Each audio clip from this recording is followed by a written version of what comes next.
What is going on, everybody? It is your boy Hendog. Week 12 action is in the books, and unfortunately, you can chalk it up to an L for your Arizona Cardinals, our beloved Arizona Cardinals.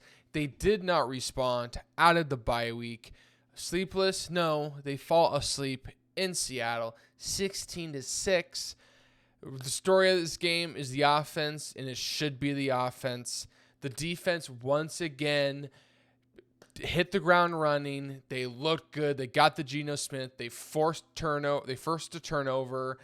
Other than the touch and they gave up the Jackson Smith to Jigba, they locked it down, held Kenneth Walker to under 50 yards rushing. Yeah, he had some really good run after catches that, the tackling just got to be improved just a tiny bit on. But now we're just clenching at straws there with this defense because, quite frankly, this defense is overperforming.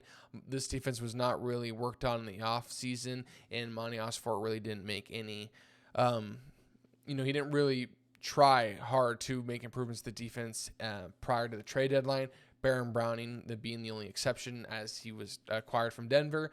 But this defense is pretty much overachieving, but honestly, they're flying around.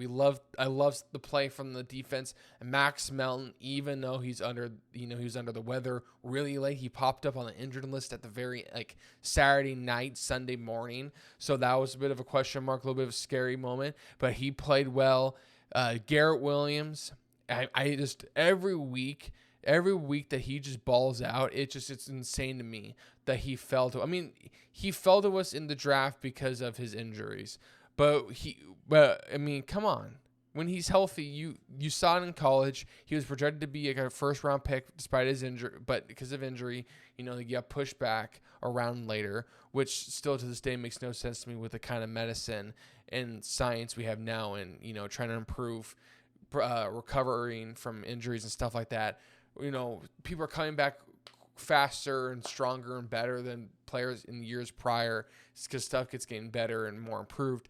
I don't know why that's still held against players coming out of college, but it did for Garrett Williams, and he's been healthy since he's been playing for Arizona, and Arizona's reaping benefits. He's just been a great slot corner, had that pick in the end zone to help get the Cardinals to stay in the game. But like I said, the headline for this game is the offense. They were asleep in Seattle. They looked like they were still in the bye week.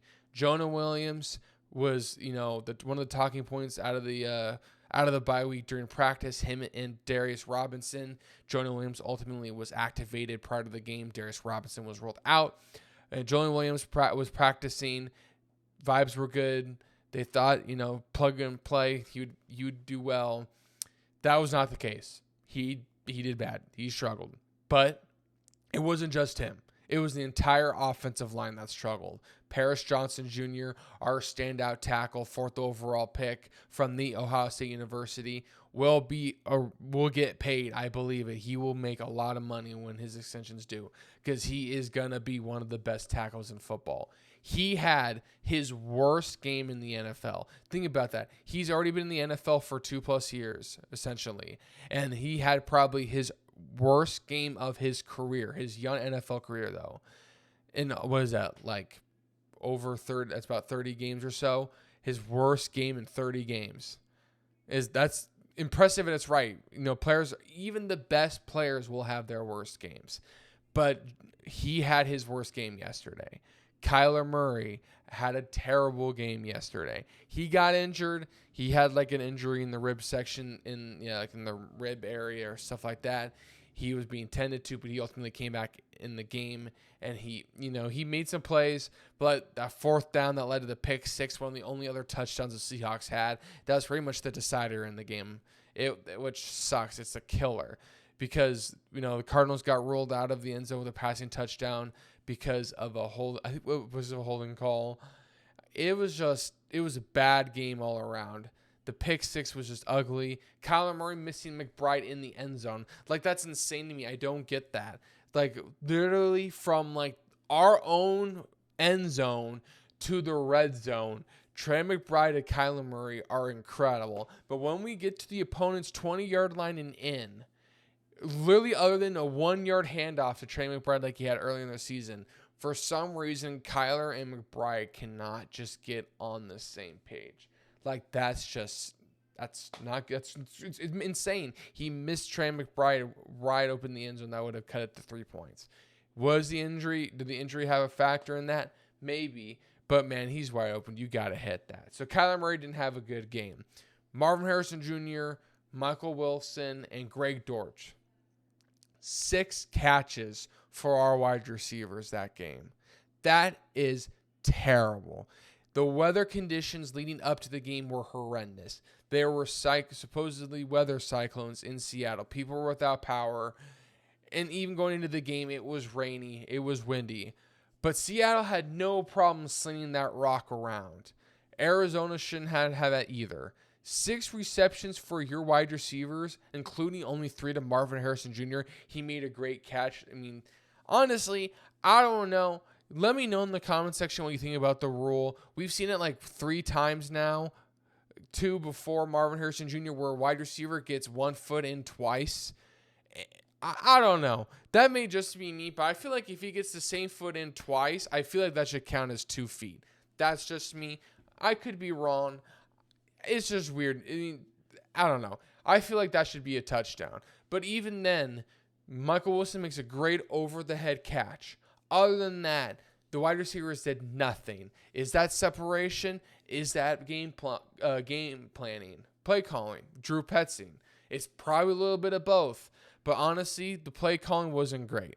I mean, James Conner, Trey Benson had nowhere to go. Our running back room had about the same amount of rushing yards as Kenneth Walker had by himself. We're supposed to be a run-dominant team.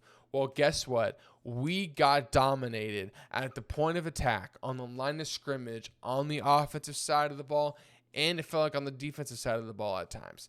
But yet, the defense, when it needed to, got the turnover. It got the sack. It didn't get the stop we needed to at the fourth quarter because the Seahawks were able to bleed 8+ minutes off the clock.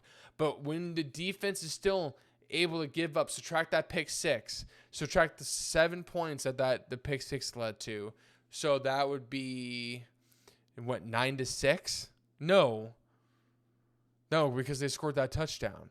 So it would essentially be a 1-score game where you would need we struggled to get in the end zone. So even then, could I say we need a touchdown to win it? Could we have gotten in? I don't know. The play calling was not great. The quarterback play was not great. The offensive line couldn't stop a parked car yesterday. So all around, it was not a great performance from the team. They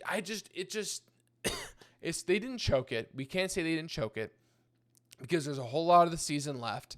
This is only the first of 2 matchups for the Seahawks and Cardinals. They have one more. The Cardinals win in State Farm Stadium, then it's just going down to see who will leg it out, because then we'll be 1-1 with each other, and then we each, I think, will have 2 games left against the Rams and the Niners down the stretch. And I know we play like the Patriots, the Panthers, and then you play the Vikings next week. So other than the Vikings, we should have some games where we should win.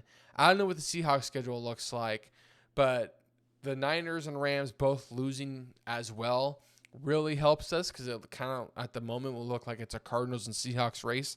But you can't count out those teams. You cannot count out a Kyle Shanahan or a Sean McVay team. But right now, Seahawks lead the top of the NFC West. Cardinals right behind them.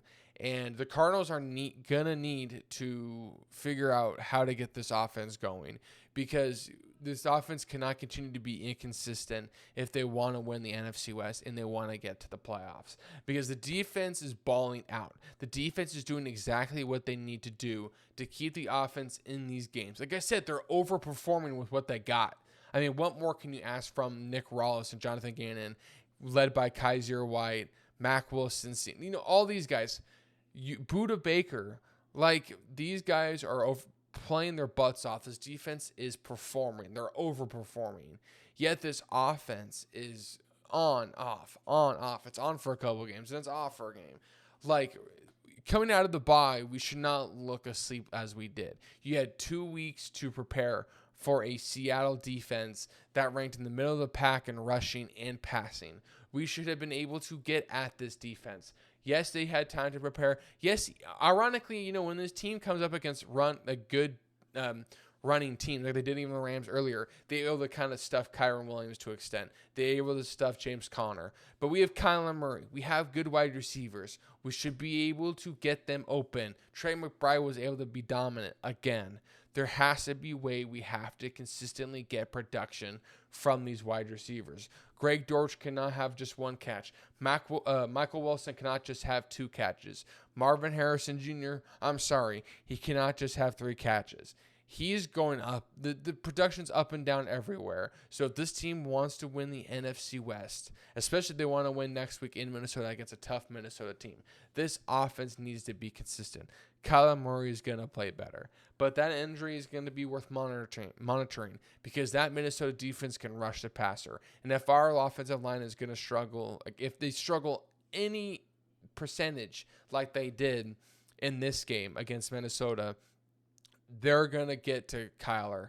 And hopefully he's healthy, because if he's not and he takes those shots, it's not going to look down the road. We may be looking at a Clayton Tune start if the offensive line doesn't pick it up, and if the sorry, I sneezed out there. If Kyler Murray is not fully healthy.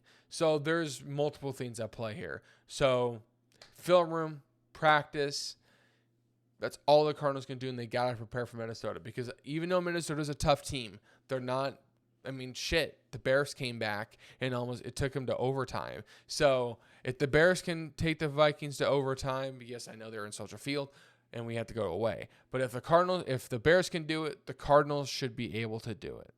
So we'll see. There was a lot of hype, a lot of hope going into this game. Cardinals fans had a lot of belief. It's not, like I said, it's not a choke. It's more of a missed opportunity. There's a lot of games left for this team, but we definitely see the clear holes that that Monty Ossenfort needs to fill going into the offseason next year. So good and bad coming out of the Week 12 action.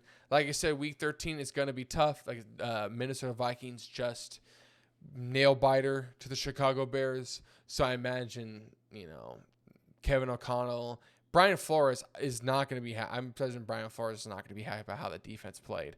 So they're going to want to pick it up. So the Cardinals will have their hands full going to Minnesota in Week 13.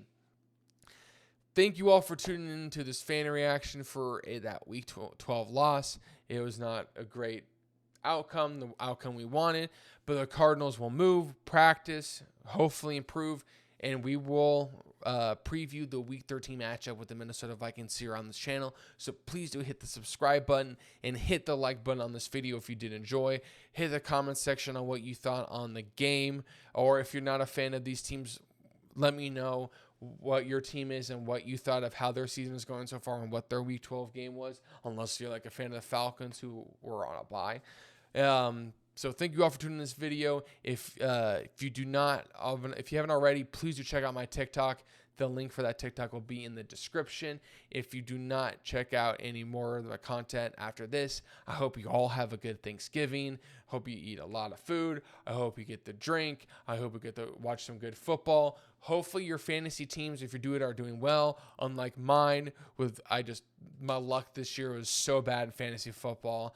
Man, literally, I needed to win this week to get into the playoffs. And of course, I'm up 30 when I face Lamar Jackson. I'm up I have A.J. Brown. I'm up 30 with A.J. Brown and Justin Tucker. I'm playing Saquon and Lamar Jackson.